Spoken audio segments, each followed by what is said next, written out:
Hey, what's up, y'all? So, a couple weeks ago, it was vlog 6. I made this video about how I was feeling some kind of way. I hate that phrase, but I was feeling some kind of way about one of my friends telling me that I had looked very feminine that day. And I was having some technical difficulties accepting why I was feeling some kind of way about being called feminine. Like, what was it about that made me have this feeling, and what was that feeling? So, I've done some thinking, some considerations, and I've also I also watched this really good video posted by one of my favorite YouTubers, Foxy Hot Mess. The link to my video and to her video are in the description. But this video, her video was about accepting your style and coming into your style, about tomboy style, that kind of thing. So the conclusion that I've drawn thus far is that the reason I had a feeling about being called feminine was because that's not something that I would describe myself as, and that's not something that my style is. So when I first got to Rwanda, I've been noticing this change looking back, that I make these conscious decisions to do this and not do that, so that way I would be able to integrate into my community. So one of the main things that the Peace Corps is really big on is they want you to live in your community where you're going to serve. They want you to integrate into that community, so that way people know that they can come to you and you're available and you can provide that resource right there in country, right there in the village. So I was making these conscious decisions in order to integrate into my community. And the more integrated I felt, the more those conscious decisions made for the sole purpose of integrating took a back seat, and the more that I was able to come forward. So when I first landed in Rwanda, I played this role. I played this character of a Rwandan version, not necessarily of myself, but of a Rwandan version of a female my age in this village. So in playing that role, that was able for people to feel like they could come and they could approach me. I could approach other people. I could talk to them. That way I could work on integrating into my community. Now, that was a couple weeks ago. I've been in Ramagana, this city that I'm in right now, for the past 3 months nearly, and I feel pretty integrated, which is why I've started wearing my nose ring back. I've started wearing my loud, bright gauges.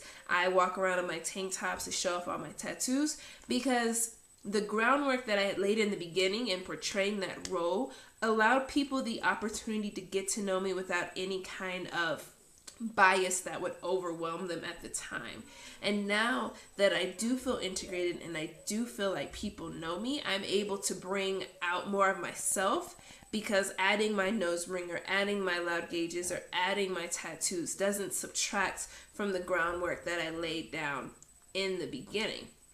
Now, another thing that I could say having to do with style is, when I was described as feminine, I was dressed extremely feminine. I was dressed far more feminine than I have dressed since I've become 100% comfortable with myself and with my identity and with my sexual identity, that kind of thing, with my sexual orientation. So when he called me feminine, for some reason, I snapped out of the mindset that I was portraying this role and into the mindset that I was being me.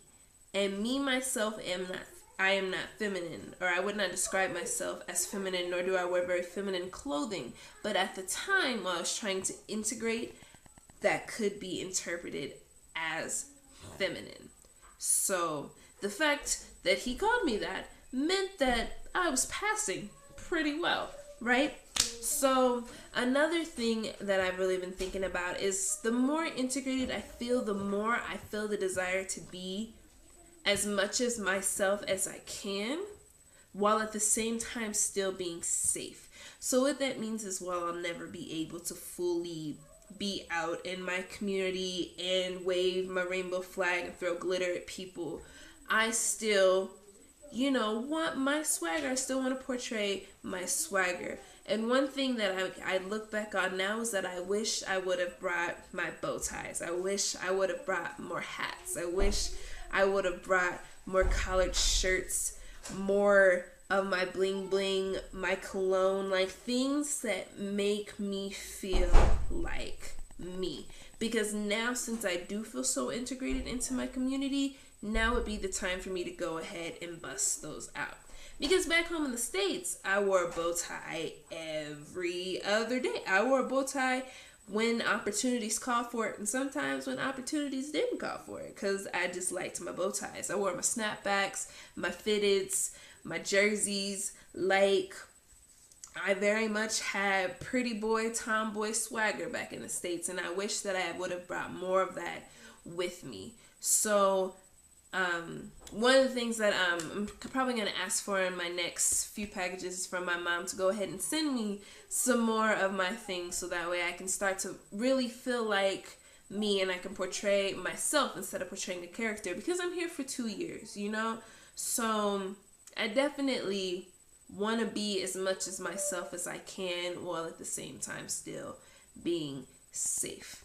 So since I do feel integrated in the city that I'm in right now, Ramagana, my swearing outfit that I'm having made, I'm getting a bow tie to go along with that swearing outfit, and probably all the fabric that I have. I always get scraps of fabric, so I'll probably get bow ties made out of that fabric, bow ties and regular ties made out of that fabric, so that way when I get home, I'll have these fun fabric bow ties, and while I'm here, I'm going to be able to still show off a little bit of myself and really show people like who I really am, while at the same time still being safe. My safety is definitely my number one concern, but I still want to be as much as myself as I can. So thank you for Foxy for making that video and for posting it up. I appreciate that. And you know, just being out here, I just have time to think. Not that I didn't think like back in the States, but back in the States, it's very easy that if you don't want to deal with something, you don't have to. You can find something else to do. I ain't got nothing to do here. I can only play my guitar so many hours a day before my fingers start to hurt, my wrist starts to hurt. And Kenya, Rwanda is not a fun language, so it's not like I do a lot of studying with that. So you just get time to sit and you find out about yourself and why you think the ways that you think. So that's all I got for y'all right now. Alright, deuces. What's poppin'? It's your girl, Nay. Thank you so much for watching. Be sure to push that like button and push that subscribe button. Share this on all of your social media. Here is all of my information. I'm gonna check you guys later, alright? Deuces.